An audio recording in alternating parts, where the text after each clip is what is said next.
നിനക്ക് പ്രാന്താണോന്ന് ചോദിച്ചിട്ടുണ്ട് ഒരാളെ കൊല്ലാൻ തന്നെ പറ്റും. പിന്നെ ചില കേസുകളാണ് ഈ പേഴ്സണൽ സ്പേസ് കൊടുത്തിട്ട് അത് മിസ്യൂസ് ചെയ്യുന്ന പ്രശ്നം.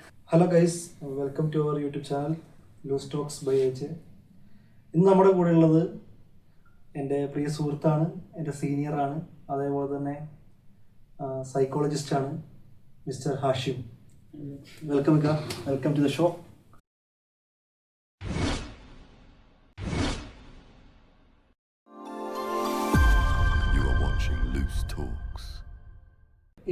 എന്താണ് നിങ്ങൾ ഈ സൈക്കോളജിയിലേക്ക് തിരിയാനുള്ള കാരണം? സൈക്കോളജിയിലേക്ക് തിരിയാനുള്ള ചെറുതിലെ മെയിൻ ചെറിയ പ്രായത്തിലുള്ളത് എനിക്ക് എന്നെ പറ്റിയിട്ട് അറിയാനും പിന്നെ ഒരു ക്യൂരിയോസിറ്റി, ആൾക്കാർ ചിന്തിക്കുന്നത്, നീ ഇപ്പൊ ഓപ്പോസിറ്റ് നിൽക്കുന്ന ആൾക്കാർ ചിന്തിക്കുന്നത് എന്താണെന്ന് അറിയാനുള്ള ഒരു ക്യൂരിയോസിറ്റി എന്ന് പറയുന്നത്. ഫസ്റ്റ് നിങ്ങൾ നമ്മുടെ സീനിയറാണ് പഠിച്ചത്, അപ്പൊ അതുകൊണ്ട് തന്നെ നിങ്ങൾ തുടങ്ങിയ സമയത്ത് ഇക്ക അവിടേക്ക് വരുന്ന സമയത്ത്, പഠിക്കാൻ വേണ്ടി വരുന്ന സമയത്ത് എംപ്റ്റി മൈൻഡ് ആയിരുന്നോ അതോ ഇതിനെ കുറിച്ച് എന്തെങ്കിലും? അല്ല, എംപ്റ്റി മൈൻഡ് അല്ലായിരുന്നു. ഓക്കെ, ഞാൻ 2017 ഞാൻ അവിടെ വന്നത്, 17 ബാച്ച്. അപ്പൊ ഞാൻ 2013 തന്നെ ഞാൻ ഒരു NLP, ന്യൂറോ ലിംഗ്വിസ്റ്റിക് പ്രോഗ്രാമിംഗ് എന്ന് പറഞ്ഞിട്ട് NLP. അപ്പൊ അതില് 2015 ആകുമ്പോഴത്തേക്ക് തന്നെ അതിനകത്ത് മാസ്റ്റർ ട്രെയിനർ ആയിട്ട് സമയത്ത് ചെറിയൊരു ഓർഗനൈസേഷൻ ന്യൂറോ ലിംഗ്വിസ്റ്റിക് പ്രോഗ്രാമിന്റെ NLP ചെയ്യുന്ന ബിസിനസ് ത്രൂ ആയിട്ട് ബിസിനസ് സപ്പോർട്ടേഴ്സിനെ ഞാനത് ഒരു സമയത്ത് പുള്ളിയുടെ ഒരു ഇന്റർവ്യൂ കണ്ടിട്ടുണ്ടായിരുന്നു. ഞാൻ NLP ചെയ്തത് മൊയ്നു എന്ന് പറഞ്ഞിട്ട്, മൊയ്നുദ്ദീൻ അതന്നെയായിരിക്കും. മൂപ്പര അണ്ടറിലാണ് ഞാൻ ചെയ്തത്. ഏകദേശം 10 വർഷം മുമ്പ്. ഈ 10 വർഷം മുന്നേ 2015 മാസ്റ്റർ എനിക്ക് കിട്ടിയത്. ചെറുതിലെ കണ്ട ഞാൻ ഫസ്റ്റ് മൂസക്കുട്ടി ഓതറ വരാൻ വ്യക്തിത്വ വികസനം ഒരു ബുക്ക്, ചെറിയ 10-40 മലയാളത്തില്. അത് വായിച്ചു തുടങ്ങിയിട്ടാണ് ഈ സൈക്കോളജി പഠിക്കണമെന്ന് ആഗ്രഹം വന്നത്. ആ സമയത്ത് ഈ എന്താ പറയാ, സൈക്കോളജി എന്നൊന്നും അറിയില്ല, മനഃശാസ്ത്രം, മനസ്സിനെ പറ്റി പഠിക്കുന്നത് അത്രയേ ഉള്ളൂ. മനസ്സ് എന്നുള്ള സാധനം അറിയുള്ളൂ. സൈക്കോളജി, മനഃശാസ്ത്രം ഒന്നും അറിയില്ല. പല പല ഉണ്ടല്ലോ. കാരണം ടീച്ചേഴ്സ് TTC ഒക്കെ ചെയ്യുന്ന വിദ്യാർത്ഥികളെ കുറിച്ചുള്ള മനഃശാസ്ത്രം, സ്റ്റുഡൻസിനെ പറ്റിയിട്ടുള്ള ടീച്ചിങ്ങിന് കുറെ ഇതുണ്ട്, കുറെ ശാഖകളുണ്ട്, കുറെ ബ്രാഞ്ചസ് ഉണ്ട്. ഇപ്പൊ സ്റ്റുഡന്റ് സൈക്കോളജി ഉണ്ട്, ഈ ബിസിനസിന്റെ ഇതുണ്ട്, ബിസിനസിന് നമ്മള് എല്ലാം കൂടെ ആഡ് ചെയ്തതിന് human psychology complete human psychology. ഇതെന്ന് വെച്ചാൽ നമ്മള് ഉപ്പ് തൊട്ട് കർപ്പൂരം വരെ അങ്ങനെ പറയുന്ന പോലെ അതേപോലെ എല്ലാത്തിലും സൈക്കോളജി ഉണ്ട്. കാരണം എനിക്ക് ഏറ്റവും കൂടുതൽ വേണ്ടത് ഒരു psychology. If you want to be a good psychology student or psychologist, you have to be a observation.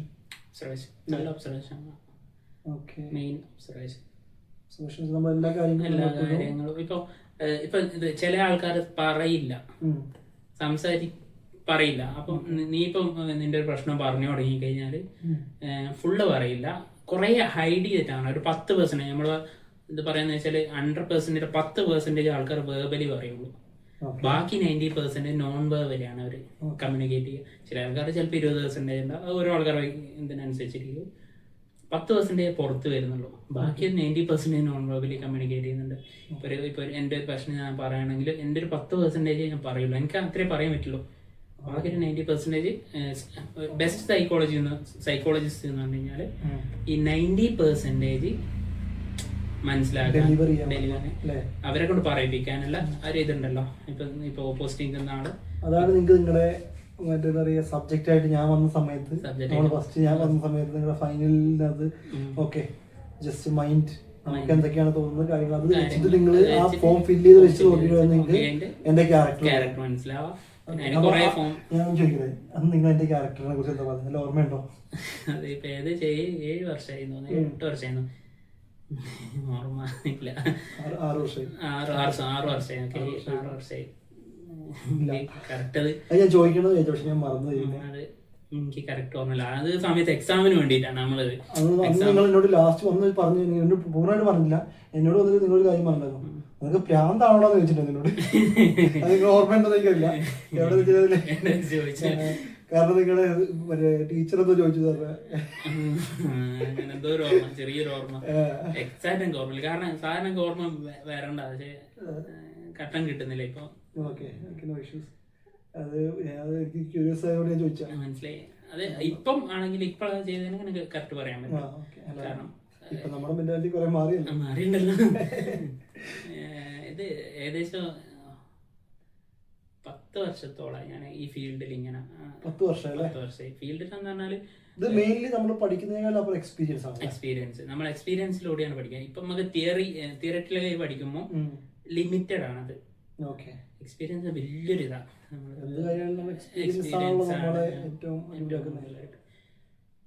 അതിലൂടെ പഠിക്കുകയാണെങ്കിൽ നമുക്ക് ഭയങ്കര വലിയൊരു വാതിൽ ഓർമ്മ. തിയറി ലിമിറ്റഡാ. അപ്പൊ ഒരു പുസ്തകം വായിച്ചു കഴിഞ്ഞാല് ആ പുസ്തകത്തിന്റെ ഉള്ളിലേ കിട്ടുള്ളൂ. അതേ സമയം ഇപ്പൊ നിന്നോട് സംസാരിക്കുമ്പോൾ ഒരു പുസ്തകം വായിച്ചതിലും കൂടുതൽ നിന്റെ അടുത്ത് ഒരു 10 മിനിറ്റ് സംസാരിച്ചു കഴിഞ്ഞാല് കിട്ടുന്നതും ഒരു പുസ്തകം വായിച്ച് കിട്ടുന്നതും രണ്ടും ഡിഫറെന്റാണ്. അത് ശരിയാണ്. നമ്മളതുകൊണ്ടാണല്ലോ പറയുന്നത്. അതായത് ഇപ്പൊ എനിക്ക് എന്റെ പണ്ട് എന്നോട് ഒരു സുഹൃത്ത് പറഞ്ഞാണ്, നമുക്ക് ഞാനിങ്ങനെ വായനയൊക്കെ കണ്ടിട്ട് നമ്മുടെ സുഹൃത്ത് പറഞ്ഞ ഒരു സാറായിരുന്നു. ആള് പറഞ്ഞാണ് ഒരു കാരണത്തിൽ ജീവിതത്തിൽ 2 കാര്യങ്ങൾ ഒരിക്കലും സ്റ്റോപ്പ് ചെയ്തത്, ട്രാവലിംഗ് ആൻഡ് റീഡിംഗ് എന്ന് പറഞ്ഞു. അത് സത്യമാണെന്ന് എനിക്ക് തോന്നുന്നില്ല. കാരണം വെച്ചാൽ ഈ ട്രാവലിംഗ് റീഡിങ് നമുക്ക് ഒരുപാട് നോളജ് തരും. അതിന്റെ 10 ഇരട്ടി നോളജ് നമുക്ക് ട്രാവലിംഗ്. പക്ഷെ ട്രാവലിംഗ് ഇന്നത്തെ കാലത്ത് നമ്മൾ മറ്റേ ബസ്സിൽ പോകുമ്പോൾ നമ്മൾ ഫോണിൽ നോക്കിക്കുന്നത് അങ്ങനെയല്ല. ഓരോന്ന് ഒബ്സർവ് ചെയ്ത് അതുപോലെ തന്നെ നമ്മൾ ആളുകളുമായിട്ട് സംസാരിച്ച് അപ്പൊ നമുക്ക് ഒരുപാട് നോളജ് കിട്ടും. നമ്മൾ പറഞ്ഞ കറക്റ്റാണ്. കാരണം അത് നമുക്ക് ഈ പൊട്ടൊക്കെ ഇൻഫ്ലുവൻസ് നമ്മളൊരു ഒരു സർക്കിളാണ്. നമ്മൾ ട്രാവൽ ചെയ്യുന്ന സമയത്ത് പുതിയ പുതിയ ആൾക്കാരെ കാണുന്നുണ്ട്, പുതിയ പുതിയ സിറ്റുവേഷൻ കാണുന്നുണ്ട്, പുതിയ പുതിയ പ്രശ്നങ്ങൾ വരുന്നുണ്ട് നമ്മളിലേക്ക്. ഇതൊക്കെ നമ്മളിങ്ങനെ പരിഹരിച്ച് പോകുമ്പോൾ ഓരോന്ന് പരിഹരിക്കും നമ്മൾ പുതിയ പുതിയ സാധനങ്ങൾ പഠിക്കും. ഇങ്ങനെ പഠിച്ച് ഒരു ജേണി ഇങ്ങനെ. അല്ല, ഈ ഒരു സൈക്കോളജി നിങ്ങൾ പഠിച്ചതും കൊണ്ട് നിങ്ങൾക്ക് യൂസ്ഫുൾ ആയി എന്ന് തോന്നിയ ഒരു സിറ്റുവേഷൻ ആണെങ്കിലും ഒന്ന് ഓർക്കാമോ? എൻ്റെ ലൈഫില് ആർക്കെങ്കിലും ഇപ്പൊ നിങ്ങൾ സൈക്കോളജി പഠിച്ചുകൊണ്ട് ഇപ്പൊ ലെറ്റ്സ് എക്സാമ്പിൾ നമ്മൾ പറയുമ്പോൾ ചിലപ്പോൾ ചില ആൾക്കാർ ഡിപ്രഷനിൽ പോയിട്ടുണ്ടാവും. അപ്പോൾ ആ സമയത്ത് ചിലപ്പോൾ അവർക്ക് ചിലപ്പോൾ ഒരാളോട് കമ്മ്യൂണിക്കേറ്റ് ചെയ്യാൻ താല്പര്യം ഉണ്ടാവില്ലായിരിക്കും. പക്ഷെ സമയത്ത് അൺഎക്സ്പെക്ടഡ് ആയിട്ട് നിങ്ങൾ പോയി മീറ്റ് ചെയ്യുക, അങ്ങനെ എന്തെങ്കിലും ഇൻസിഡന്റ് ലൈക്ക് ഒരുപാടുണ്ടായിട്ടുണ്ട്. ഏറ്റവും ഓർത്തെടുക്കാൻ പറ്റുന്ന ഏറ്റവും ബെസ്റ്റ് ആയിട്ടുള്ള ഇൻസിഡന്റ് ഏതെങ്കിലും ഉണ്ടോ? ഒരുപാടുണ്ട്. ഒരാള് പെട്ടെന്ന് കണ്ട് സംസാരിച്ച് അപ്പം മൂപ്പര കുറെ കാര്യങ്ങൾ എന്നോട് പറഞ്ഞു. അപ്പം ഓരോ കാര്യങ്ങൾ പറയും ഞാൻ ഇങ്ങനെ ചോദിച്ച് ഒരു മെത്തേഡ്, അത് ഇങ്ങനെ ഓരോന്ന് ചോദിച്ച് അവർ പറയുന്ന പറഞ്ഞ ചോദിച്ച് സംസാരിച്ച് തീർന്നിട്ട് ഫസ്റ്റ് വന്ന ആളല്ല സംസാരിച്ചിട്ട് എല്ലാം കഴിഞ്ഞിട്ട് പോകുമ്പോൾ മൂപ്പര് മൊത്തത്തിൽ മാറിയുണ്ട്. 100% മൂപ്പര് ഏകദേശം ആ വന്നുള്ള മുഖവും പോകുമ്പോഴുള്ള മുഖം ഭയങ്കര ഡിഫറെന്റ്. അങ്ങനെ അതാണ് അത് കാണുമ്പോൾ എനിക്ക് വല്ലാത്തൊരു എനർജി ഫേസ് തന്നെ. ഇത് പോസിറ്റീവായിട്ട് യൂസ് ചെയ്യുന്നത് നെഗറ്റീവായിട്ട് യൂസ് ചെയ്യുന്നവരുണ്ടാവൂലേ? സൈക്കോളജി പഠിച്ചാൽ നെഗറ്റീവായിട്ട് യൂസ് ചെയ്യുന്ന ആൾക്കാരുണ്ടാവുമല്ലോ. അപ്പൊ ഇതിങ്ങനെ നെഗറ്റീവായിട്ട് യൂസ് ചെയ്യുന്നതില് അത് ഒരിക്കലും നിങ്ങളുടെ എത്തിക്സിന് എതിരാണ്. അപ്പം അത് മീൻസ് അത് എങ്ങനെയായിരിക്കും അവർ യൂസ് ചെയ്യാം? ഏതൊക്കെ മേഖലകളിലായിരിക്കും നമ്മളൊരു ഇമോഷനെ വെച്ച് വർക്ക് ചെയ്ത്? എല്ലാ മേഖലയിലും നമുക്ക് യൂസ് ചെയ്യാൻ പറ്റും. പോസിറ്റീവായിട്ട് ഇപ്പൊ നമ്മളൊരു ഒരാളെ ചെറിയൊരു സ്ട്രെസ് ഉള്ള ഒരാളെ നമുക്ക് പോസിറ്റീവായിട്ട് അവരെ നോർമൽ ആക്കി കൊണ്ടുവരാം. പക്ഷേ ഈ സ്ട്രെസ് ഉള്ള ആളെ കൊണ്ട് നമുക്ക് ഡിപ്രഷനിലേക്ക് കൊണ്ടുപോകാൻ പറ്റും.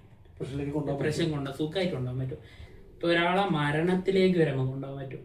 എനിക്കിപ്പോ ഒരാളോട് വെറുപ്പുണ്ടെങ്കിൽ നമ്മളൊരു മലയാളത്തിൽ ചൊല്ലുണ്ടല്ലോ, മുറിവേദിന ആളെ കൊല്ലുന്ന പറഞ്ഞാൽ ഇതിന്റെ പ്രോപ്പർ ആയിട്ടുള്ള എത്തിക്സും കാര്യങ്ങളും അടക്കം പഠിക്കാതെ വെറും ഒരു ചെറിയ മേഖല മാത്രം പഠിച്ചിട്ട് അതിന് വേറൊരാളുടെ നെഗറ്റിവിറ്റിക്ക് വേണ്ടി യൂസ് ചെയ്ത് കഴിഞ്ഞാല് ഒരു മരണത്തിലേക്ക് നമുക്ക് ഒരാളെ കൊല്ലാൻ തന്നെ പറ്റും. കാരണം ഇതിൽ ഒരു പോസ്റ്റ്മോർട്ടം റിപ്പോർട്ടിൽ നമുക്ക് ഇതിനെ ചെയ്യാൻ പറ്റില്ല.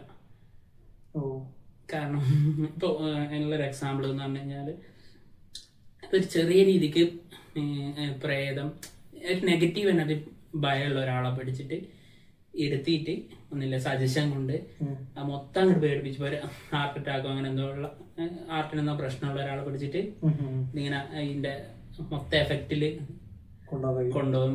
ചെയ്ത് കഴിഞ്ഞാൽ പേടിച്ച് കഴിഞ്ഞാൽ ആൾക്കാർ എന്തായാലും ആ രീതിയിൽ നമുക്ക്. അപ്പൊ നിങ്ങൾക്ക് എന്തെങ്കിലും ഓത്ത് എന്തെങ്കിലും നിങ്ങൾ എടുക്കണ്ടോ? ലൈക്ക് ഡോക്ടേഴ്സ് എടുക്കുന്ന മാതിരി നിങ്ങൾ പഠിച്ചിറങ്ങി കഴിഞ്ഞാൽ, പ്രൊഫഷണലി പഠിച്ചിറങ്ങി കഴിഞ്ഞ് കഴിഞ്ഞാൽ നിങ്ങൾക്ക് എന്തെങ്കിലും ഓത്തുണ്ടോ?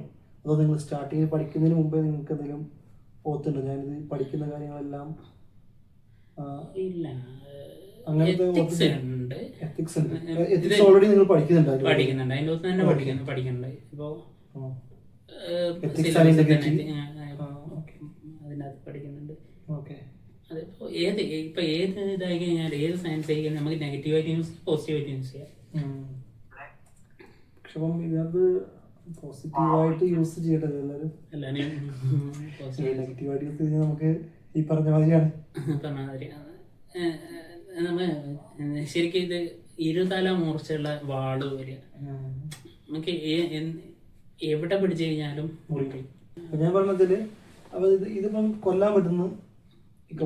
ഓക്കെ, അപ്പം നമുക്ക് ചെയ്യാൻ പറ്റുന്നതില് ഇത് ഒരു നെഗറ്റീവായിട്ട് ഒരാൾ യൂസ് ചെയ്യുകയാണ്. ഇപ്പം എനിക്കൊരു സൈക്കോളജിസ്റ്റ് ആണ്, എനിക്കതിനെ കുറിച്ച് വലിയ ഐഡിയ ഇല്ല.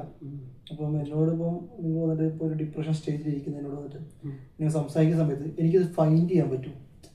നിങ്ങൾ സൈക്കോളജിസ്റ്റ് ആണ്, അപ്പം അത് എനിക്കറിയില്ല. ഓക്കെ, എനിക്കത് അറിയില്ലെന്ന് ചോദിച്ചു. അപ്പോൾ ആ സമയത്ത് ഞാൻ ചിന്തിക്കുകയാണ്, ഓക്കെ, നിങ്ങൾ എന്നോട് സംസാരിക്കുന്ന സമയത്ത് ഏതെങ്കിലും ഒരു പോയിന്റ് നമുക്കത് തിരിച്ചറിയാൻ പറ്റും നെഗറ്റീവായിട്ട് ഇത് യൂസ് ചെയ്യേണ്ടെന്ന്? ഇല്ല, അത് ഇപ്പൊ നീയാണ് ഡിപ്രഷനായിട്ട് എൻ്റെ അടുത്ത് വരുന്നെങ്കിൽ ആ ഡിപ്രഷൻ സ്റ്റേറ്റിൽ ഇത് നമുക്ക് പ്രെഡിക്റ്റ് ചെയ്യാൻ പറ്റില്ല. ഇങ്ങനെയുള്ള നെഗറ്റീവിലേക്കാണോ പോസിറ്റീവിലേക്ക് കൊണ്ടുവന്നത്, ഞാൻ എന്താണോ പറയുന്നത് കേൾക്കുക. കാരണം മൊത്തം ഹോപ്പും എല്ലാം പോയിട്ട് നിൽക്കുന്ന ഒരവസ്ഥയാണ് ഡിപ്രഷൻ. ഒരു ഇതുമില്ലാത്ത ആ ഒരു അവസ്ഥയിൽ ഞാൻ എന്താണ് പറയുന്നതാണ് നെഗറ്റീവ്. ശരിക്കും പറഞ്ഞാൽ ഒരു സൈക്കോളജി പഠിച്ചിട്ടില്ലേ, ഇതിപ്പോ പറഞ്ഞുകൊണ്ടിരിക്കുകയാണ് ഞാൻ പറയണേ. അതായത് ഇപ്പൊ ഒരു സൈക്കോളജി പഠിച്ചിട്ടില്ലേ പോലും ഒരു ഫ്രഷ് മൈൻഡ്, അതായത് ഫ്രഷ് മൈൻഡുള്ള ആളുകൾ, ഒരു ചെറിയ കുട്ടിയിലേക്ക് നമ്മൾ നെഗറ്റീവ് മാത്രം ഇട്ട് കൊടുക്കുകയാണെങ്കിൽ ആ കുട്ടി കംപ്ലീറ്റ്ലി ഒരു നെഗറ്റീവ് ക്യാരക്ടറായി മാറും.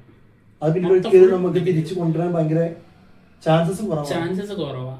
അത് കാരണം ചെറുതില് ഒരു ചൊല്ലുണ്ടല്ലോ, ചെറുതിലേക്ക് ചുടലേരെ, അത് ഒരു 7 വയസ്സ് 8 വയസ്സ് വരെയുള്ള ഒരു സമയമുണ്ട്.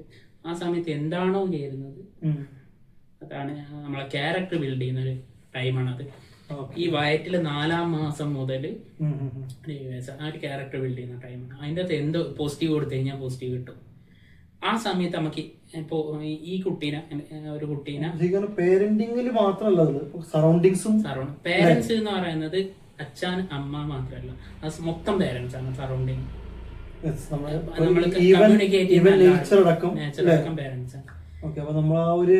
എനിക്ക് തോന്നുന്നു നമുക്ക് ഒരുപാട് എനിക്കിനെ പേഴ്സണലി കുറെ പേരുണ്ട്, അവര് ഇൻസൈഡ് ഫ്രം ബൈ ഹാർട്ട് അവർ ഭയങ്കര നല്ലവരായിരുന്നു. പക്ഷെ അവര് ചെയ്യുന്ന പ്രവൃത്തികൾ വളരെ മോശം ആയിട്ടുള്ളതിന് റീസൺ ഇതായിരിക്കും. കാരണം അവര് ജനിച്ച് വളർന്ന ഒരു സാഹചര്യം, ചുറ്റുപാട്, ചുറ്റുള്ള ആൾക്കാർ എല്ലാം ഇൻഫ്ലുവൻസ് ചെയ്യും. നമുക്കിപ്പോ ഒരു 7 വയസ്സിന്റെ ഉള്ളിൽ നമുക്കിപ്പോ ഒരു IAS ഉദ്യോഗസ്ഥൻ ആ ലെവലിൽ കൊണ്ടുപോകണമെങ്കിൽ ഇവിടെ 7 വയസ്സിന്റെ ഉള്ളിൽ നമ്മൾ ബിൽഡ് ചെയ്ത് കൊടുത്തു കഴിഞ്ഞാൽ അവര് 7 വയസ്സ് കഴിഞ്ഞോട്ട് അവര് ക്യാരക്ടർ അതിനുള്ള കാര്യങ്ങൾ ചെയ്ത് കൊടുത്തു കഴിഞ്ഞാൽ അതുകൊണ്ടായിരിക്കും മേ ബി ടീച്ചേഴ്സിന്റെ മക്കൾ ടീച്ചേഴ്സ് ആവുന്നു, പോലീസിന്റെ മക്കൾ പോലീസ് ആവുന്നു. ഒരു 90% ഒരിക്കലും ഞാനൊരു ക്രിറ്റിസിസം പറയണല്ല, കാരണം അവരുടെ ടീച്ചിങ് മെത്തേഡ് അതാണ്. അവര് ജനിച്ചത് മുതലേ കാണുന്നതും അതാണ് എങ്ങനെയാവണമെന്നുള്ളത്. ഇപ്പോ ഈ നമ്മൾ പണ്ടൊക്കെ ചോദിക്കലില്ലേ, ചെറുതില് 1-ാം ക്ലാസ്സിൽ പഠിക്കുന്ന എന്താവാൻ ആഗ്രഹം എന്ന് വെച്ച് കഴിഞ്ഞാൽ കുട്ടികളെ ലോറി ഡ്രൈവർ എന്നൊക്കെ പറയും, പോലീസ് ആവണം.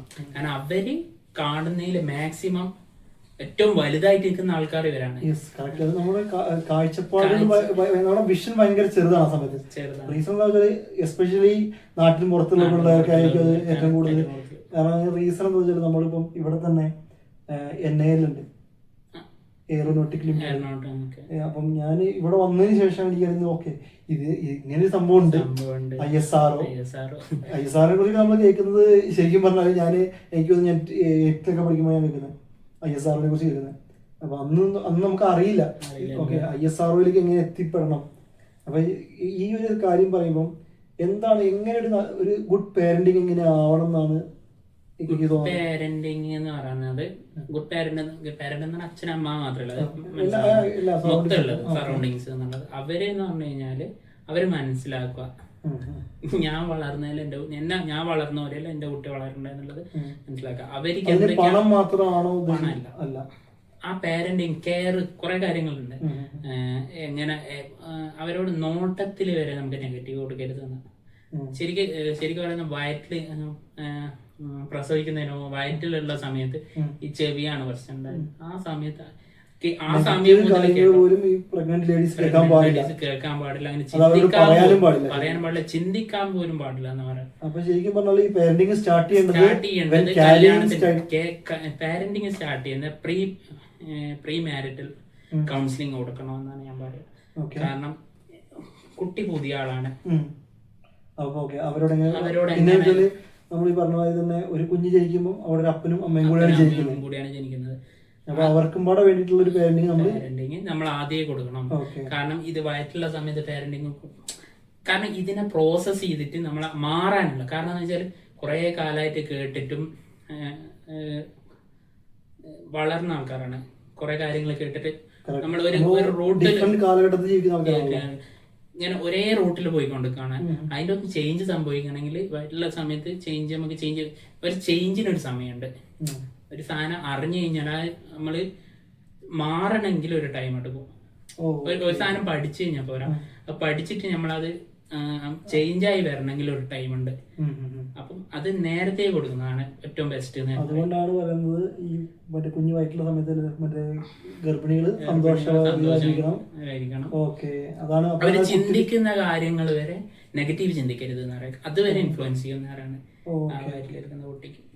അപ്പൊ ശരിക്കും പറഞ്ഞാൽ ഇപ്പൊ പേരന്റിങ് മാത്രമല്ല, ഒരു കുട്ടീന്റെ ജനിച്ചതിന് ശേഷം മാത്രമല്ല ആ കുട്ടീന്റെ ശ്രദ്ധിക്കേണ്ടത്, അതിന് മുന്നേ തന്നെ പറയുന്ന കാര്യങ്ങൾ ഭക്ഷണം കാര്യങ്ങൾ മാത്രം കൊടുത്താൽ പോലെ. ഭക്ഷണം നമുക്ക് ചേഞ്ച് ചെയ്യാൻ പറ്റും, പക്ഷെ ഏറ്റവും തോട്ടാണ്. നമ്മുടെ തോട്ട് കറക്റ്റ് ആയിരിക്കണം. പോസിറ്റീവ് തോട്ട് മാത്രം കൊടുക്കൽ കൊടുക്കൽ മാത്രമല്ല, നമ്മൾ ചിന്തിക്കും അങ്ങനെ ആയിരിക്കണം, പോസിറ്റീവ് മാത്രം. പ്രാക്ടിക്കലി പോസിബിൾ അല്ല, പക്ഷെ നമുക്ക് ട്രെയിൻ ചെയ്യാൻ പറ്റും. ഒരു 50% ഒരു 40% എങ്കിലും നമുക്ക് ട്രെയിൻ ചെയ്തിട്ട് ചെയ്യാൻ പറ്റും. അതിനാണ് പ്രീ മാരിറ്റൽ കൗൺസിലിംഗ് കൊടുക്കണമെന്ന് പറയുന്നത്. കാരണം അവർക്ക് അറിയില്ല കുട്ടീനെ, ഒരാൾക്ക് എങ്ങനെ കുട്ടീനെ പാരന്റ് എങ്ങനെ കുട്ടീനെ എങ്ങനെ വളർത്തണമെന്ന് അറിയില്ല. ഫസ്റ്റ് കുട്ടിയാണെങ്കിൽ അറിയില്ല. അത് ശരിക്കൊരു സിലബസിന് പഠിക്കണം. അത് പഠിച്ചിട്ട് തന്നെ ചെയ്യേണ്ടതാണ്. അപ്പൊ ശരിക്കും പറഞ്ഞാൽ ഇപ്പം ഒരു ഷിനോജ് എന്ന് പറഞ്ഞിട്ടൊരു മറ്റേ ഒരു ഇൻഫ്ലുവൻസർ ഉണ്ട്.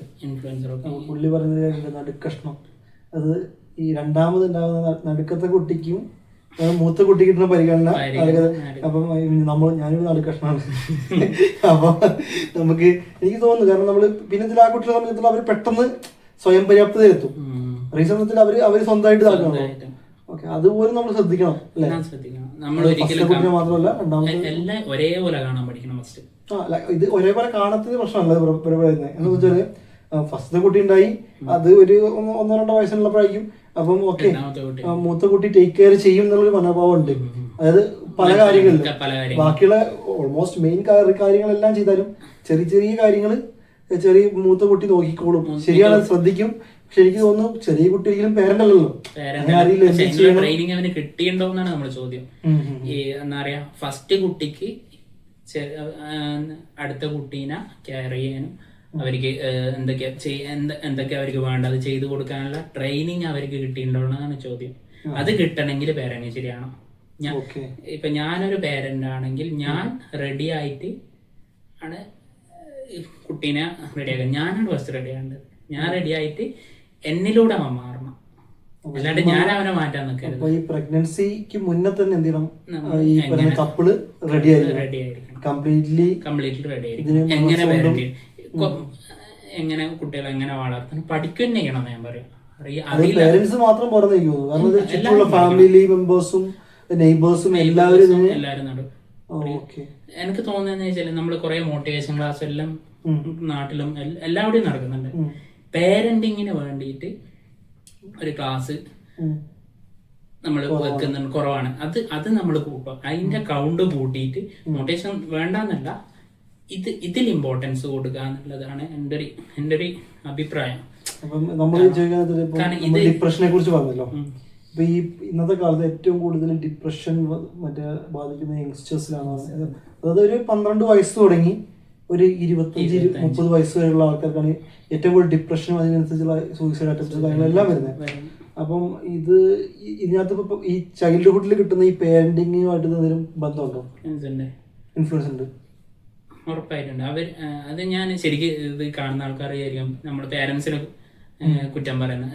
അത് സത്യമാണ്. അത് അവർക്കും അറിയില്ല. ഈ ഞാൻ പറയുന്ന പേരൻസിനും അറിയില്ല. അവരും ഈ ഇങ്ങനെ നാച്ചുറലായിട്ട് ഇങ്ങനെ ആയി വന്നതാണ്.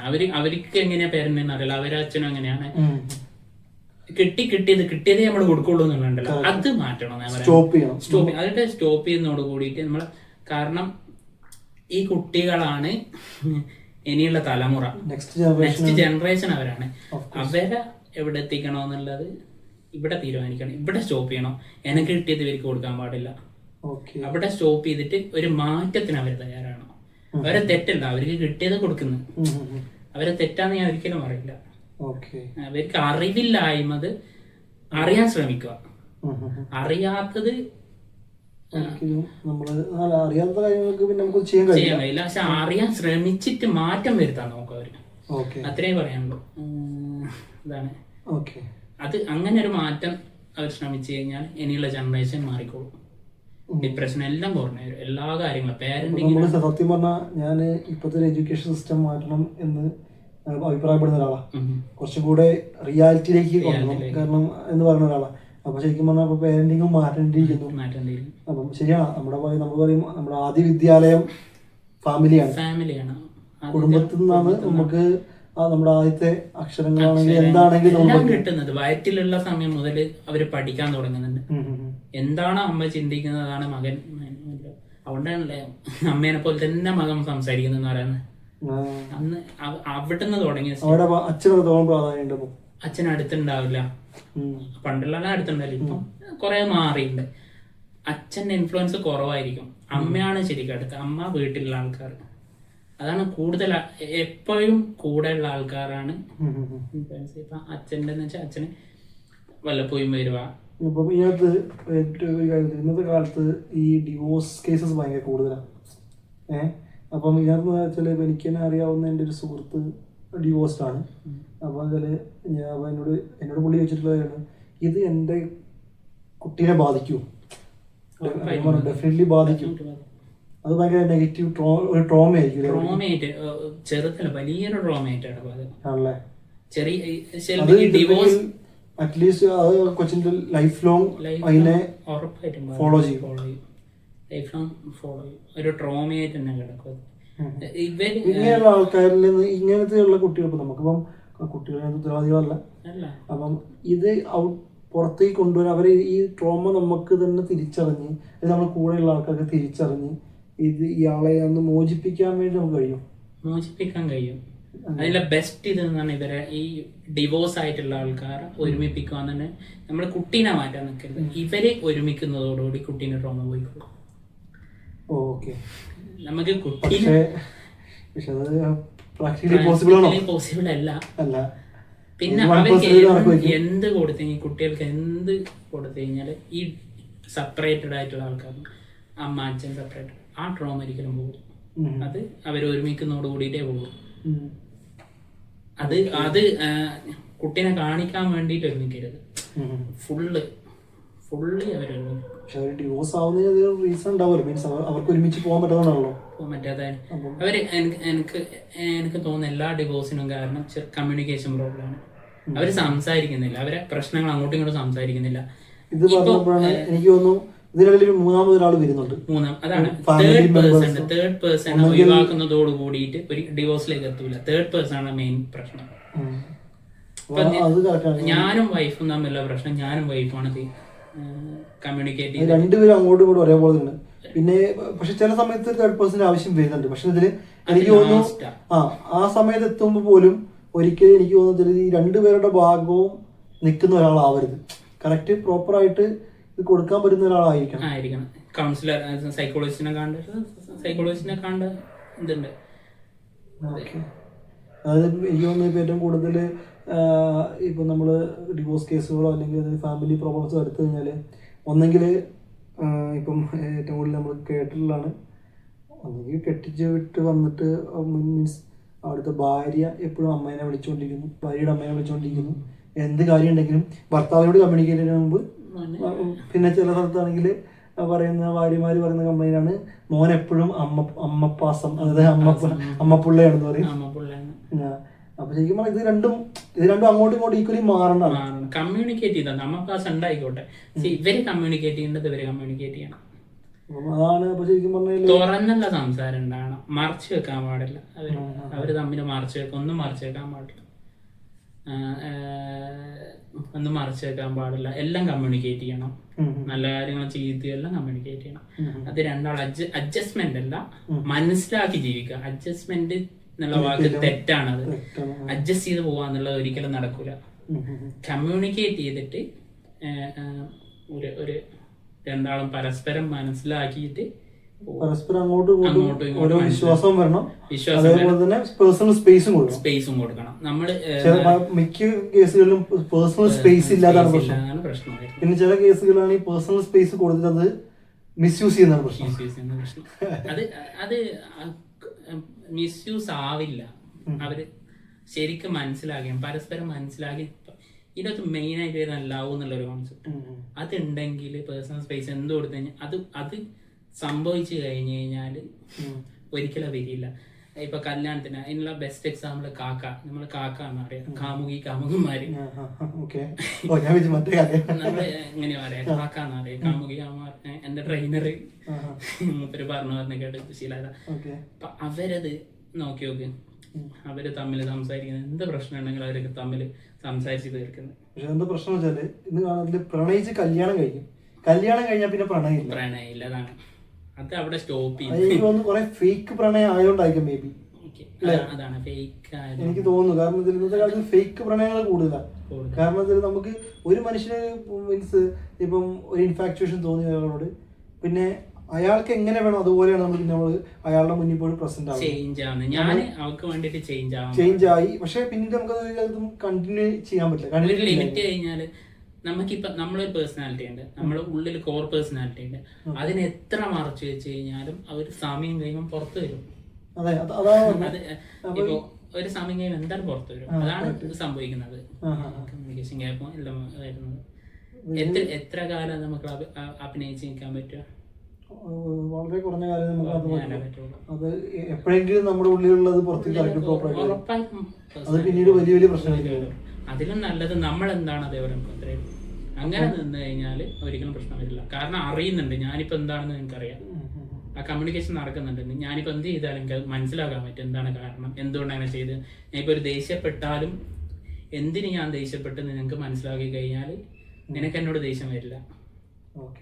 ഞാനിപ്പോ ചിലപ്പോ ഇപ്പൊ പറയുന്ന സങ്കടത്തിന്റെ പീക്കിലെത്തുമ്പോൾ നമുക്ക് ദേഷ്യം വരും. അങ്ങനെ ഒരു കോൺസെപ്റ്റ് ഉണ്ട്. അപ്പോൾ ഞാൻ ദേഷ്യപ്പെടുന്നത് സങ്കടം കൊണ്ടാന്ന് നീ മനസ്സിലാക്കി കഴിഞ്ഞാൽ അവിടെ പ്രശ്നമുള്ളൂ. അണ്ടർസ്റ്റാൻഡിംഗ് ആണ് ഉണ്ടായി കഴിഞ്ഞാൽ. അപ്പം ഇതിനകത്ത് ഈ പറഞ്ഞ മാതിരി അങ്ങനെ നോക്കിയാൽ നമ്മളിപ്പം ഈ കാമുകന്മാരെ ഇപ്പൊ പറഞ്ഞു കാക്ക എടുത്തോ, കാക്കേനെ എടുക്കാം നമ്മള്. കാക്കേനെ എടുത്തു കഴിഞ്ഞാല് ഇപ്പം ഈ പുതിയ പ്രണയിതാക്കളോട് പ്രണയിക്കുമ്പോൾ എങ്ങനെ പ്രണയിക്കണം എന്നാണ് നിങ്ങളൊരു മറ്റേ സൈക്കോളജിസ്റ്റ് എന്നുള്ള ലെവലിൽ നിങ്ങൾ ചിന്തിക്കുമ്പം? സൈക്കോളജിസ്റ്റ് എന്നുള്ള ലെവലിൽ ചിന്തിക്കുമ്പം പ്രണയിക്കാൻ ലവ് എന്ന് പറഞ്ഞാൽ ഫുള്ള് ഇപ്പം കമ്പാഷൻ എന്നല്ല പറയുന്നല്ലോ, കാരുണ്യം. അങ്ങോട്ടും ഇങ്ങോട്ടും കാരുണ്യം ഉണ്ടാവും. ആ ഫ്രണ്ട്ഷിപ്പ് കാരുണ്യം ഉണ്ടാക്കാൻ ശ്രമിക്കുക. അതുണ്ടായാൽ തന്നെ ബാക്കിയൊക്കെ വന്നോളൂ. അണ്ടർസ്റ്റാൻഡിങ് പ്ലസ് നമുക്ക് കമ്പാഷനും കൂടി ഉണ്ടായി കഴിഞ്ഞാൽ ലവ് എന്ന് പറഞ്ഞാൽ തന്നെ ഭയങ്കര സംഭവം. അതിനെ പറ്റിയിട്ട് പഠിച്ചാൽ തീരാത്ത സംഭവമാണത്. അതുകൊണ്ടാണല്ലോ നമുക്ക് പല പല ഭയങ്കര സംഭവമാണത്. ഒരു വലിയ കടൽ പോലെ അത് ലവ്. എല്ലാം കടലാണ്, സൈക്കോളജി എല്ലാം കടൽ പോലെയാണ്. പഠിച്ചാൽ തീരാത്ത പഠനം ഒരിക്കലും അവസാനിക്കുന്നില്ല. എൻ്റെ ഉപ്പാവൻ്റെ അനിയനും ഉപ്പാവൻ്റെ അനിയന്. മൂപ്പര് മരിച്ചിട്ട് ഏകദേശം 2-3 വർഷമായി. മൂപ്പര് 82 വയസ്സ്, 82-85 കറക്റ്റ് അറിയില്ല. ആ സമയത്ത് തന്നെ ആ സമയം വരെ മൂപ്പര് പഠിച്ചുകൊണ്ട് നിൽക്കുന്നുണ്ട്. എന്നിട്ട് മരിക്കുന്നതിൻ്റെ ഒരു 1.5 മാസം മുന്നേറ്റ് പുതിയ എന്തോ കാര്യം പഠിക്കാൻ വേണ്ടിയിട്ട് പോകണമെന്ന് പറഞ്ഞിട്ടിങ്ങനെ വയ്യ, നടക്കാനും ഒന്നും വയ്യ, എന്നാൽ പോലും പുതുതായി പഠിക്കണമെന്നുള്ള ആൾക്കാണ്. അതാണ് വേണ്ടത്. ഇന്നത്തെ കാലത്ത് ഏറ്റവും കൂടുതൽ ആൾക്കാർ എന്താ പറയാ, പഠനം എല്ലാവർക്കും ഒരു വിരസതയാണ്. എനിക്ക് അതിന് റീസൺ എന്ന് വെച്ചാല് ഈ പഠിക്കുന്ന ഒരു വേ ഓഫ് സ്റ്റഡിങ് അല്ലേ? വേ ഓഫ് സ്റ്റഡി ഭയങ്കര നമ്മളെ സിലബസിൽ ഉള്ളിൽ പഠിക്കും. നമ്മളിപ്പോ ശരിക്കും പറഞ്ഞാൽ അതാണ് ഒരു ചെറിയൊരു മുട്ടയുടെ ഉള്ളിൽ മാത്രമാണ് നമ്മൾ പഠിക്കുന്നത്. അതിന്റെ ഉള്ളിൽ പഠിക്കാം. കാരണം അതിന് പുറത്തേക്ക് പോകാൻ പേടിയാ. കാരണം അതിന് പുറത്തേക്ക് ആരും പോയില്ല ഇതുവരെ. അങ്ങനെ പോയില്ല. ഇപ്പൊ 100-ൽ 10% ആൾക്കാരെ പുറത്തേക്ക് പോയുള്ളൂ. ഈ ബാക്കി 90% ആൾക്കാർ അതിന്റെ ഉള്ളിൽ തന്നെയാണല്ലോ. അതാണ് ലോകം എന്ന് വിചാരിക്കുന്നത്. അവരെ സമൂഹം ഭ്രാന്ത് എന്ന് വിളിക്കുന്നത്. ഈ പുറത്തേക്ക് പോയ ആൾക്കാരെ ഭ്രാന്ത് എന്ന് വിളിക്കും. ഇപ്പൊ ഇതിന്റെ ഉള്ളിൽ കിടക്കുന്ന ആൾക്കാർ അതാണ് അവരെ ലോകം. അവരെ കുറ്റം പറഞ്ഞൊരു കാര്യമില്ല. കാരണം അവരതിൻ്റെ അകത്തും പുറത്തിറങ്ങിയില്ല. ലൈഫ് എന്താന്ന് അവർ പഠിച്ചില്ല. എന്താണ് ലൈഫ്, എങ്ങനെ അത് പഠിക്കണമെന്ന് വരെ അറിയില്ല അവർക്ക്. എങ്ങനെ അതിൽ എക്സ്പീരിയൻസ് എങ്ങനെ എന്താണ്. ആ നമ്പർ ഒന്ന് ഇമാജിൻ ചെയ്താട്ട മൈൻഡിൽ. ഓ മൈ ഗോഡ്, ഞാനിപ്പോ ഇവിടെ കാർഡ് കളിക്കാൻ വേണ്ടി പറയുന്നത് നിങ്ങൾക്ക് അറിയായിരുന്നു.